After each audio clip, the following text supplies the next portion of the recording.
چیز کی زیادتی کی دعا کا حکم دیا ہے تو وہ ہے ان قل ربی زدنی علما۔ اے نبی اے حبیب دعا کر دیجئے کہ اللہ میرے علم کو زیادہ فرما۔ اعلیٰ حضرت امام اہل سنت مجدد دین و ملت امام احمد رضا خان فاضل بریلوی علیہ رحمت و رضوان فرماتے ہیں کہ اللہ رب ذوالجلال کی اس محبوب کی دعا کی برکت یہ ہے کہ جب تک وہ ظاہری حیات میں رہے اس وقت تک ان کے علم و فضل میں روز بروز اضافہ ہوتا رہا، اور جب ظاہری نگاہوں سے پردہ فرما گئے، اپنے مرکز انور میں جلوہ بار ہو گئے، اور وہاں پھر اللہ نے آپ کو زندگی و سرخروئی عطا فرمائی ہے، تو روز بروز بلکہ قیامت تک مسلسل ہر آن ہر گھڑی آپ کے علم میں اضافہ ہوتا رہتا ہے، ترقیاں ہوتی رہتی ہیں۔ عزیزان ملت اسلامیہ، آقائے دو جہاں جناب محمد عربی روح فدا صلی اللہ تعالی علیہ وسلم نے مقدس قرآن کو اپنے صحابہ کو سکھایا، ایک ایک لہجہ سکھایا، ایک ایک قرأت بتائی، ایک ایک کو طریقہ بتایا، اور حکم فرمایا اقرأوا القرآن بلحون العرب۔ تم جیسے پڑھتے ہو ویسے مت پڑھو، جیسے چاہو ویسے مت پڑھو، بلکہ قرآن کو عرب کے لہجے پر پڑھو۔ میں نے عرض کیا آج آپ دکان میں بیٹھتے ہیں، بڑے تاجر ہیں، آج آپ ڈاکٹر ہیں، آج آپ بزنس مین ہیں، آج آپ کاشتکار ہیں، آج آپ دنیا کی تمام مصروفیتوں میں مشغول ہیں، مگر ذرا غور کیجئے جو وقت کا خلیفہ ہوگا، جو وقت کا امام ہوگا، جو مسلمانوں کا سب سے بڑا بادشاہ ہوگا، اس کی مصروفیت کا عالم کیا ہوگا؟ آپ ذرا غور کیجئے۔ اور پھر مولائے کائنات کی مصروفیت تو اور بڑھ گئی تھی، اس لیے کہ جب سے خلافت ملی بلکہ اس کے پہلے سے ہی جنگ جیسا ماحول تھا اور آخر میں شہادت ہوئی، مگر جب آپ نے اپنا دار الخلافہ کوفہ کو بنایا تو 35 سال کی عمر میں حسن مجتبیٰ کو فرمایا جاؤ میرے شاگرد ابو عبد الرحمن السلمی سے قرآن سیکھو۔ ابو عبد الرحمن السلمی سے قرآن امام عاصم نے سیکھا، امام عاصم نے زر بن حبیش سے قرآن سیکھا، مگر جب انہوں نے امام حفص کو پڑھایا تو فرمایا اے حفص سن لو، میں نے جو قرآن تمہیں پڑھایا ہے وہ زر بن حبیش والا قرآن نہیں ہے، بلکہ ابو عبد الرحمن سلمی والا قرآن ہے، جس کو انہوں نے مولائے کائنات حضرت علی سے پڑھا ہے، اور حضرت علی نے آقائے نامدار مدینہ کے تاجدار جناب محمد عربی روح فدا صلی اللہ علیہ وسلم سے پڑھا ہے۔ اور آج پوری دنیا میں سب سے آسان قرأت حضرت امام حفص کی ہے، عرب پڑھتا ہو یا عجم پڑھتا ہو، مغاربہ افریقہ کے چند ملکوں کو چھوڑ کر جہاں ابن عامر کی قرأت پڑھی جاتی ہے پوری دنیا میں حفص کی روایت پڑھی جاتی ہے، یعنی حضرت امام عاصم کی قرأت پڑھی جاتی ہے، یعنی ابو عبد الرحمن سلمی کی تلاوت پڑھی جاتی ہے، یعنی پوری دنیا جو قرآن پڑھتی ہے وہ مولا علی کی قرأت۔ نعرہ تکبیر، نعرہ رسالت، جلسہ دستار بندی۔ اپنے بہت کو بخشوانے کے لیے ایک دن سال میں اگر 10 مولانا بلا کے طالب علم بلا کے فاتحہ کروا لیتے ہیں تو امید رکھتے اور رکھنی بھی چاہیے کہ اللہ بسم اللہ کی برکت سے دادا کو بخش دے گا۔ تو جس مولا کی بارگاہ میں ہر روز کروڑوں اربوں قرآن پہنچ رہا ہے، مگر اس امت کے استاد نے صرف قرآن نہیں سکھایا تھا، ابو الاسود دوری کو بلایا، کہا سنو قرآن کے پڑھنے کے لیے قاعدہ کی ضرورت پڑے گی، نحو اور صرف تیار کرو، یعنی عربی زبان کو بولا لکھا پڑھا کیسے جائے گا، اس کا ضابطہ کیسے بنے گا، اپنے شاگرد و تابعی حضرت ابو الاسود دؤلی کے ذریعے حضرت علی نے علم نحو یعنی قرآن اور عربی زبان گرامر کا طریقہ سکھایا اور اس کے اصول و ضوابط خود لکھوائے اور اسی سے بعد میں ان میں صرف بنا۔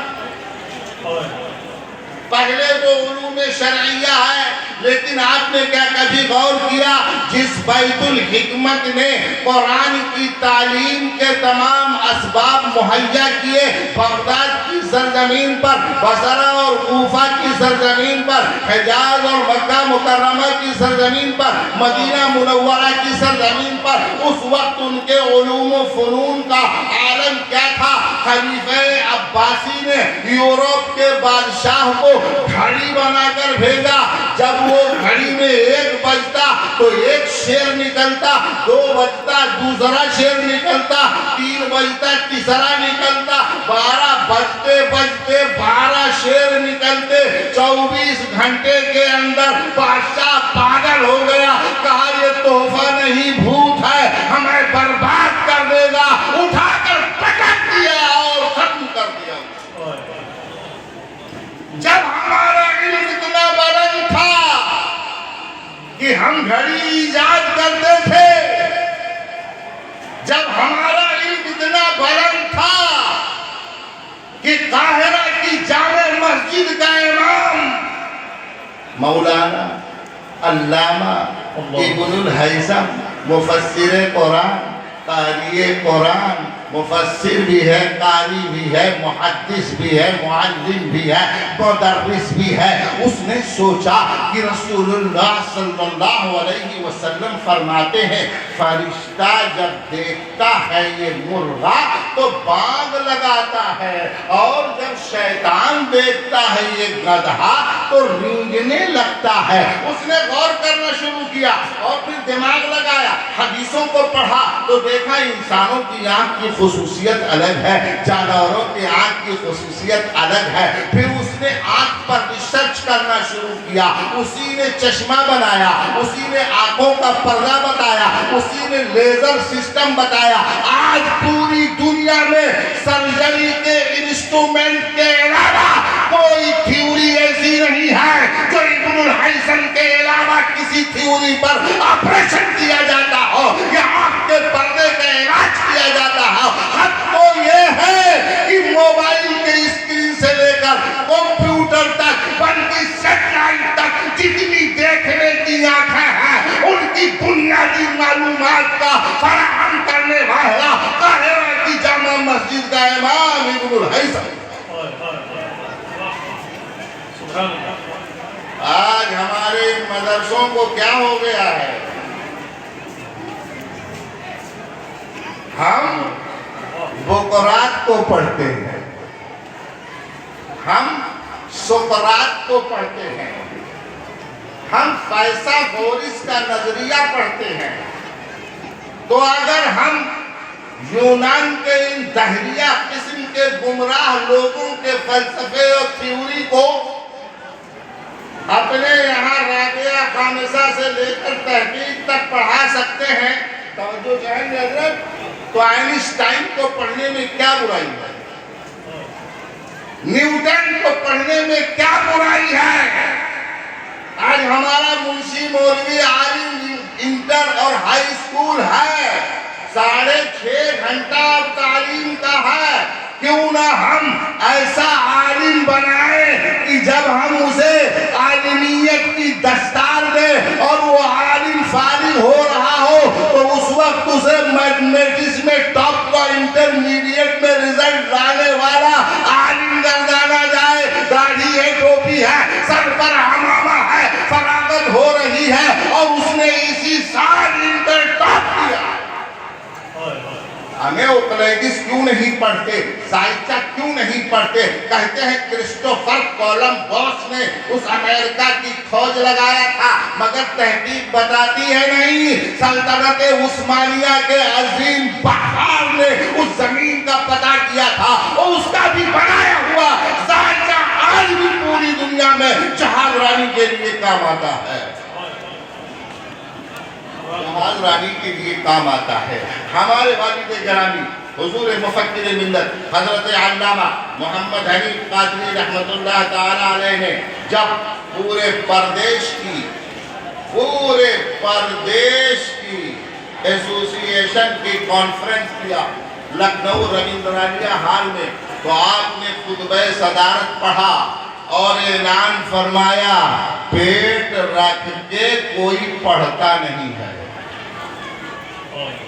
جب تک تم اس تعلیم کو مکھ دھارا سے نہیں جوڑو گے تب تک کامیاب علماء نہیں پیدا ہوں گے. ہمیں ان کے در جانے کی ضرورت کیا ہے؟ عالم وہ نہیں ہے جو امیروں کی نظروں کو دیکھتا اور ان کی بارگاہ میں جھاڑو لگاتا ہو.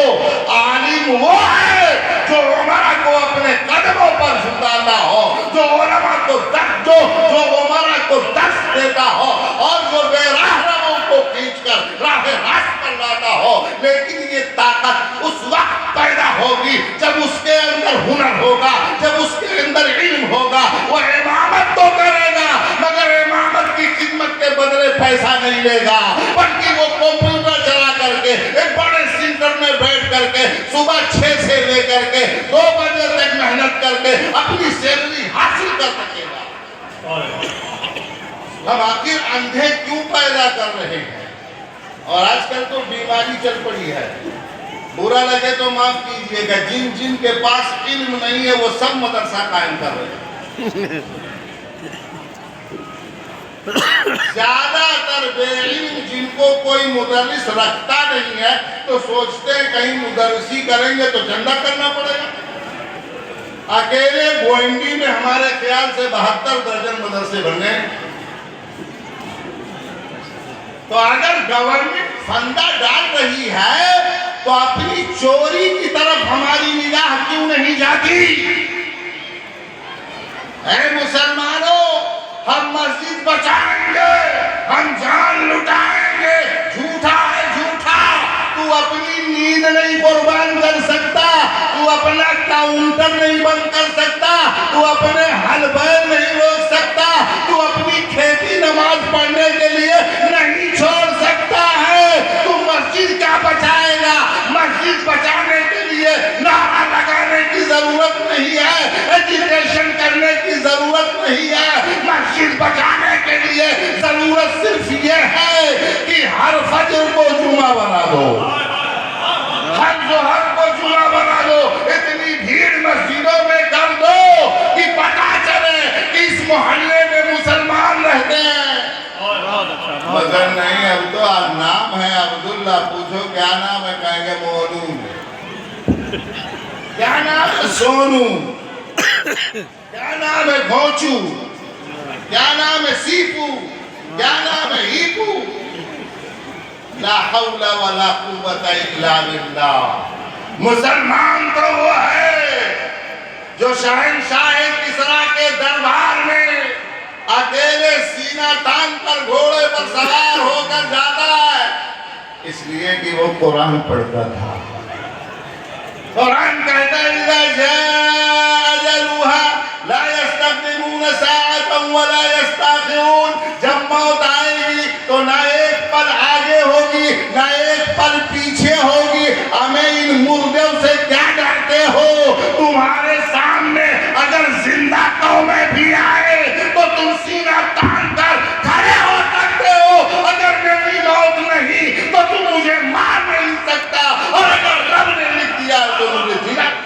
نعرہ تکبیر، نعرہ رسالت.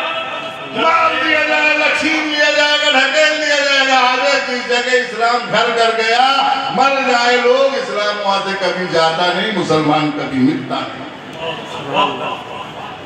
لیکن عزت کی زندگی پائے گا یا ذلت کی، یہ فیصلہ تم کو کرنا.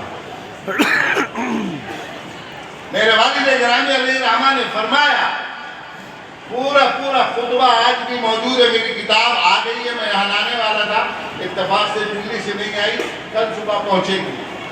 اس میں ہم نے آپ کا حیات کا تذکرہ کیا. فرمایا کہ کہ مکھ دھارا سے ان مدرسوں کو جوڑو. اور چنانچہ انہوں نے مکتب اور فوقانیہ کا جو سلیبس بنایا ہے اس میں میتھ موجود ہے، انگلش موجود ہے، ہندی موجود ہے۔ اس کے بعد جو منشی عالم کا سلیبس بنا، مولانا ڈاکٹر غلام مہدی انجم صاحب مسلسل رابطہ میں رہے، اس میں بھی کچھ چیزیں داخل کی گئی۔ تو آخر کیوں نہ ہم اپنے مدرسوں کو اس رخ پر لائے جہاں سے محتاج مولوی نہ پیدا ہو، مختار مولوی پیدا ہو۔ اب اگر انٹر کے بعد دیکھتے ہیں کہ اس کی رغبت دین کے علم سے ہے، اس میں زہد ہے، اس میں تقوی ہے، اس میں نماز کی پابندی ہے، داڑھی پوری رکھتا ہے، عمامہ باندھتا ہے، سنت کا سرما لگاتا ہے، نیک دل صوفی والا ہے، دنیا کی طرف نہیں کھینچے گا، اسے چھانٹ لیجئے، اسے فاضل بنا دیجئے۔ اور جو ذرا دیکھا بڑا تیز ہے، لپکتا جھپکتا ہے، اس سے کہا نیٹ کوالیفائی کر لے، اس سے کہا IIT کوالیفائی کر لے، جا تو IAS بن جا، جا IPS بن جا، جا PCS بن جا، مکھ دھارا سے جڑ جا، جس یونیورسٹی میں جانا چاہتا ہے چلا جا، اور جس کوچنگ میں علم حاصل کرنا چاہتا ہے علم حاصل کر لے۔ اور آسانی کے ساتھ کیا جا سکتا ہے۔ میں نے اپنی بڑی بیٹی کو جونیئر ہائی اسکول تک پڑھانے کے بعد تعلیم انگلش کی روک دیا، اپنے تجربے کی بات کر رہا ہوں۔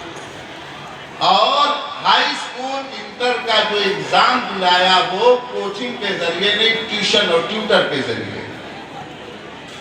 غور کریے آپ، کسی کالج نہیں گئی، کسی اسکول نہیں گئی، جونیئر ہائی اسکول 8th کے بعد پہلی بار خود اس نے پڑھا، نیٹ کی تیاری کیا اور بہتر نمبروں سے کوالیفائی ہوئی۔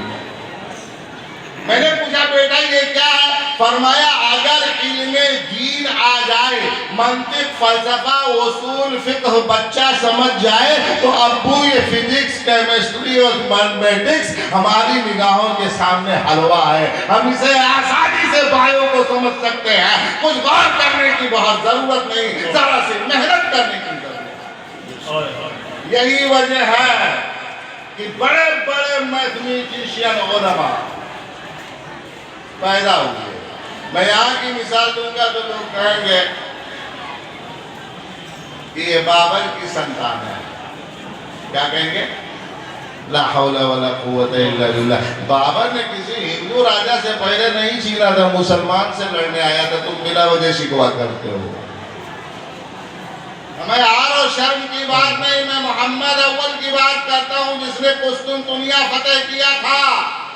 جب دنیا والے قسطنطنیہ آج کے استنبول جس کا نام ورجنل اسلام بول ہے، وہاں کی نہر نہیں بلکہ سمندر میں زنجیریں بچھی ہوئی تھی، کوئی کشتی کوئی جہاز پار نہیں کر سکتے تھے۔ تب محمد فاتح نے کشتیاں لکڑی کی بنوائی، آج بھی دنیا حیران ہے، اس نے پانی میں کشتی نہیں چلایا بلکہ پہاڑوں پر کشتی چلایا، اور پہاڑ کے راستے سے اتار کر کے دریا میں اپنی کشتی گھسا دیا، اور دنیا کی تاریخ میں سب سے بڑی توپ بنایا، اور اس توپ سے ایک بار میں حملہ کیا تو پورے قسطنطنیہ کی فصیل ہل کر رہے ہیں۔